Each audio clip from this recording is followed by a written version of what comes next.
we got a quorum. Hello, Miss Hill. That's the best part of the Hill clan right there. To make sure you, yeah. All right, we certainly have enough to have a quorum. We're going to begin this meeting. Thank you. All right.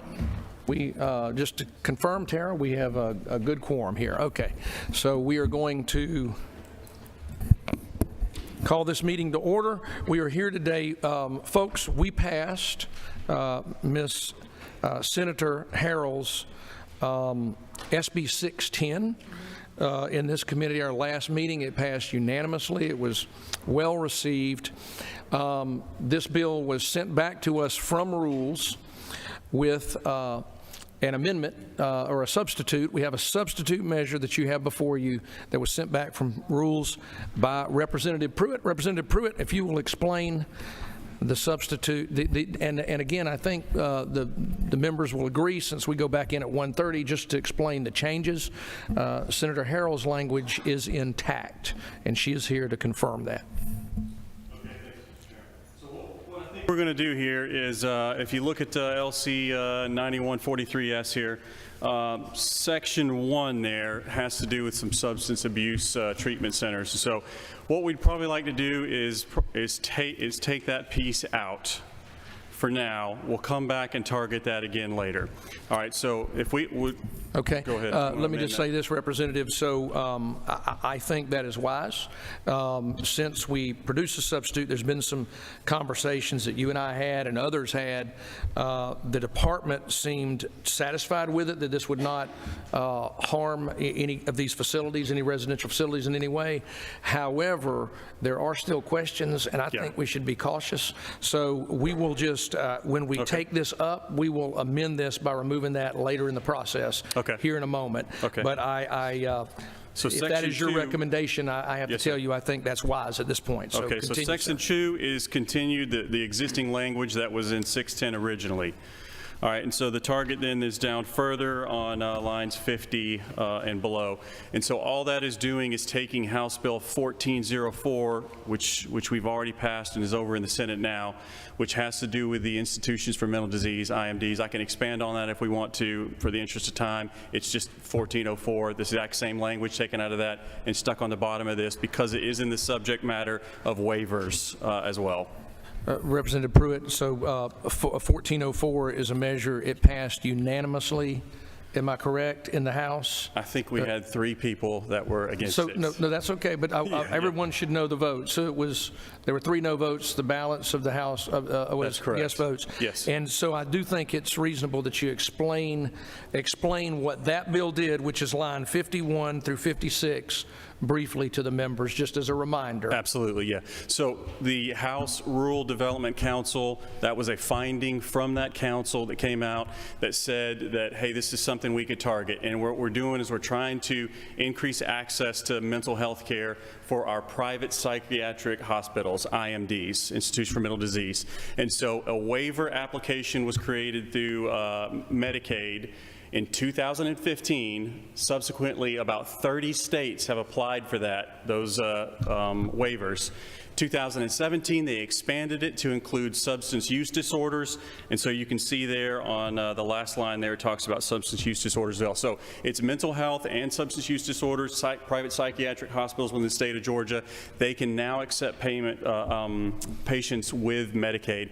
They are currently receiving those patients right now through emergency procedures and things, and they are not getting paid for those. So there's a good many beds out there that could be supplemented to add on to increase access. Representative Pruitt, just to be clear, so these individuals, as with almost all of our mentally ill across the state, are supported through government already. They're either on Medicaid or they're served through community service boards. But in this case, these are individuals that are already on Medicaid, but they often find themselves in facilities like Peachford is up this way, Charter by the Sea, these different types of, and they are not currently able, even if they treat those individuals individuals, they are not able to bill Medicaid for them. Yes, sir. Is that Well what put. you're trying to? Absolutely. Okay, and I'm trying to encapsulate it for the committee in the brevity of time. Okay, we have a couple of questions. Is there anything else, sir, before we go to questions? No, sir, that's a Okay. synopsis. All right, we have a question that is Representative, is that Robichaux? Okay, I'm just, Robichaux. Trying to make sure I had the right number. Okay. Just a real quick question, and I know it's not really existence now, but if there is a private hospital that has some dedicated psychiatric beds, could they also fall under this Medicaid waiver concept so that those beds could be covered under Medicaid if needed? You said a private hospital? Well, a regular Yeah, hospital, yeah, so they, I it's think not they're just a pure existing. psychiatric. I think that's existing right now. Is that, okay, yeah. But do they qualify, but they would also qualify for Medicaid payment of those beds? If you'd like to speak to it, that's fine. Just want to make sure they're included. Question? No, not yet. I just want to make sure you got one for the moment. Thank you. I'm John Bozeman, represent UHS Health Facilities. Peachford's one, a number, we've got about 13 hospitals in Georgia. So yes, if you're a medical hospital, you can already receive Medicaid. This simply says if you're a freestanding hospital, you can't get SSI Medicaid. This would allow a waiver so that they could receive reimbursement so that we could expand accessibility across the state. Thank you. Clarification. Okay, did they say that section 1 will be removed? Yes, in a moment, we're going to strip out Section 1, Representative Scott. Okay. There were some concerns, and I think in the interest of time, we don't want to rush it, and it may be an issue that just needs to be addressed next year. Okay, So in a moment, we'll take a motion to remove Section 1 from the substitute you have before you. That is Okay. correct. I just want to clarify. Yes, ma'am. Okay, Thank thank you you. for the question.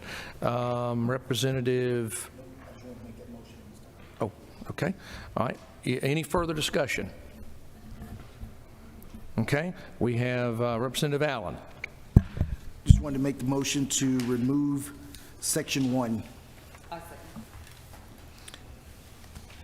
Okay. Betsy, you have that. We have a motion to, and I guess we should have had a motion on let's begin with a motion on the substitute in its entirety first. Move do pass. Move do pass. Do we have a second? Okay, we have a second. All now for discussion. Now, Representative Allen, would you like to go again? Yep, make a motion to remove section 1. Okay. Ms. Howerton? Makes it simple, doesn't it? All right. So we have a motion. All in favor of the amendment to remove Section 1? Aye. Any opposed? Okay.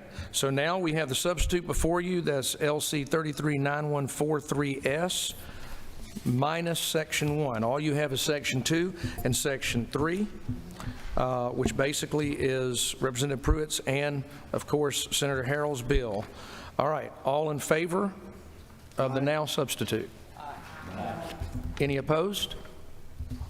Okay, the substitute passes unanimously. Thank you all so much for being here. Thank you. Thank you.